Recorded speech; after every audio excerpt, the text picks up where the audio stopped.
du matin, il y a des activités à partir de 8h jusqu'à 18h et ça continue jusqu'à 23h. Mais quel est le secret en fait? Pourquoi les jeunes s'activent autant? Quel est le secret dans les 72 heures du Rampes? Voilà, merci beaucoup. Li ñu mënoon expliquer foofu rek mooy li ñu jàng moom la ñuy tari parce que tamit wax na ko léegi nii fii nga xamante ni foofu la 72 heures Rampes jógee mooy ci formation la ñu demoon ñu am lu ñu jox ñu war a def démultiplication fexe ba ñun li ñu jàng ñu yaatal ko ñeneen ñëpp jot rythme boobu noonu ñu tàmm mooy doyen ñu fi fekk moom muy continuer encore di perpétuer nga xamante ne du jeex. Rampes nag secret bi ci nekk mooy ñi nga xamante ne ñoom ñoo jiite du ñu xaar toujours da nga leen di fekk sur le terrain ñoom ñooy jiitu nga xamante ne yow boo ñëwee doo am lay. ba pare tamit bi ñu fi ñëw dañu xam ne ñetti fan la fi bu ñu fi defoon tamit ay 1 an du doy mais ñetti fan yi ñu fi nekk dañuy fexe ba tënk ci loo xamante ni nit ki fi waroon def 2 ans sax du ñëwee li ñu fi def du ko fi def parce que ñun technique bi ñu utiliser la. par exemple ñun sensibilisation la ñuy def sensibilisation bi ci gën a gaaw mooy dox ak sa tànk dem ba fi nga xamante ni fi leen di ñëw nga jox leen information. par exemple on travaille avec la couverture maladie universelle yéen a ngi dégg ñu ngi jox ay millions télévision yi di jox ay millions rajo yi pour ñuy jàllale affaire bi mais ñun li ñu ciy def keneen mënu ko parce que ñun démb am na ku ñu dem seete ji di waxtaan ak moom mu ni am na benn ami pêcheur boo xamante ni weer bu nekk presque dina jël 1 million de francs CFA déposer ko ci pharmacie pour ay garab kese pour ñu muy liggéeyloo donc kooku bu comprendre exactement ne dans la couverture maladie universelle am na pàcc bu ñu jagleel ñi nga xamante ni mooy pêcheurs yi agriculteurs yi ak ñeneen ñi nekk dans le secteur informel dina ñëw bindu ci adhéré wu ci mutuelle de santé bi nga xamante ni affaire bi day gën a yomb ci moom 1 million de francs CFA bu fekkoon ni 10 personnes la ci doon faj tey jii mën na ci faj lu mat 100 parce que dañu koy jox benn carnet boo xam ne 1000 francs la koy jëndee mu fay 3500 par personne par an ñu ci baree ba dina am possibilité jël ba 18 personnes noonu la ñuy def ak waa Maristop International seen information yoo xam ne mënul jàll ñu dem dajeeg moom fexe ba agsi yóbbu ko ci ñi nga xam ne ñoom la soxla tey ñu ngi fii ci plage bi gis nga ñi nekk ci plage par exemple amuñu jotu ci seetaan télévision amuñu jotu déglu rajo mais ku leen fekk ñu toog nga ñëw impliqué leen dugal leen ci dañuy xam ne ñii ci système bi la ñu bokk par exemple waruñu bàyyi ne nit jeunes yi ñii ñu ngi feelee moo leen intéressé lutte bi moo leen intéressé ñee football ñu toog di leen seetaan ku ci nekk li mu nekk boo ko ci bëggee génne ca nga koy fekk d'abord wàcce sa bopp ba tolloog moom soo ko mën a indi ci li nga nekk mooy suñu secret te tamit nit ñi nga xam ne ñoom la ñuy fekk si toujours ci rencontre bu ñu dem ñoom ñoo ñuy motiver par exemple on est à Mbour accueil bi dafa chaleureux amuñu benn problème dañuy dugg fu ñu neex gis nga fi ñu toog par exemple dañu ñëw fu ñuy fay la mais dañu ñëw ñu bàyyi ñu parce que xam nañu lu ñuy def ci intérêt réew mi la parce que tamit li ñuy def c'est une démarche participative suñu yéene ñun mooy participer au développement du pays te loolu ko nekk ak ni nga ko war a mën a defee ñun nag ni ñu jàpp mooy li nga xam ne mooy gàllankoor askan wi muy maladie yi nga xamante ne ndaw ñi ñu ngi jàkkoonteeg moom te xamuñu li ñu ci mën a fekk suba ñu gàttandu maladie yooyu ba ñoom duñu ci jot loolu mooy suñu secret ñu ngi lay remercier yow tamit parce que fu ñu nekk yow yaa nga fa te lii nga ñuy defal tam mu ñu am na ñoo xamante ne nekkuñu présentement à Mbour te dinañu seetaan à travers le net te loolu yow yaa ko yombal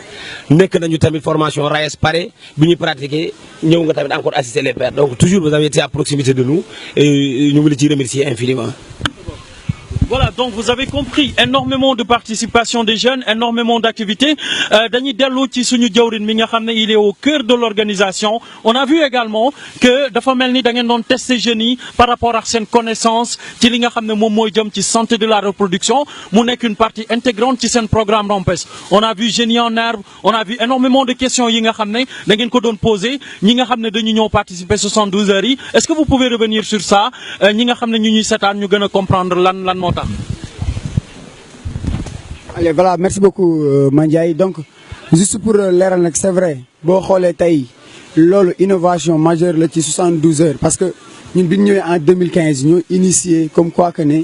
il faut aussi ñu essayer xool les jeunes yi nga xam ne dañ leen di indi seen niveau de connaissance pour ni ñu ko mën a tester mooy ku ci nekk parce que n'oubliez pas que bi depuis bi ñu installé réseau ba léegi dans chaque localité du Sénégal aujourd'hui à peu près am nañ fa cellule mais c'est bien maintenant de vérifier est-ce que réellement les cellules là fonctionnent normalement est-ce que ñoom formation yi ñu demandé woon def nañ des formations d'abord est-ce que bi ñu defee formation ba pare am na ay acquis yoo xam ne ñoom kii nañ ko maintenant loolu dañu jàpp ne les matchs de jeunes en herbe ñu mën a permettre à ce que ñu vérifier niveau de connaissance des uns et des autres de un de deux aussi ça nous permettra aussi d'échanger parce que aujourd'hui il y a beaucoup de choses yoo xam ne c'est des questions yu ñu posé tey lorsqu'on fera la finale inchallah aujourd'hui on va essayer de faire une synthèse parce qu'il y a des questions c'est des questions ouvertes c'est des questions de discussion donc échange la à ce que demain ñun ñëpp ku ci nekk di nga am loo ci gagné sooy dem parce que aussi mbir boo ciy dugg day baax nga xam les tenants et les aboutissants pour nga xam les tenants et les aboutissants nag foog nga am benn connaissance et j'ai beaucoup aimé hier quand tu parlais bi ngay insister les jeunes à aller chercher le savoir parce que on ne peut pas vouloir se développer sans connaissance, sans le savoir, c'est pas possible. Donc pour tendre vers le développement, il faut qu'il y ait d'abord la connaissance, il faut qu'il y ait d'abord le savoir. Et que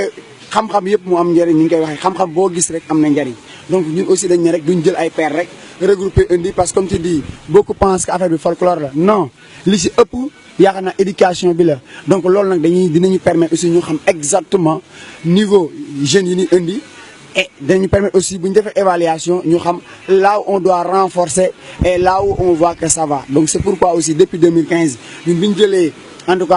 tout cas la structure, parce que depuis 2015, nous avons fait la structure, nous avons innové. Et parmi les innovations, nous avons les marchés jeunes en EBI pour afin au moins permettre de connaître le niveau des jeunes et afin de savoir maintenant par où on doit améliorer et là où ça va. Donc c'est pourquoi nous insistons les jeunes. Et selon nous, souvent les questions semblent être des questions plus ou moins faciles, mais c'est bien parce que les documents qu'on a déjà envoyés à l'avance à chaque président, ok, maintenant c'est le moment pour nous aussi en tant que dirigeants de vérifier est-ce qu'il y a partage, est-ce qu'il y a échange au niveau des cellules ou pas. Et maintenant à partir de ce moment, on pourra facilement faire en tout cas une évaluation.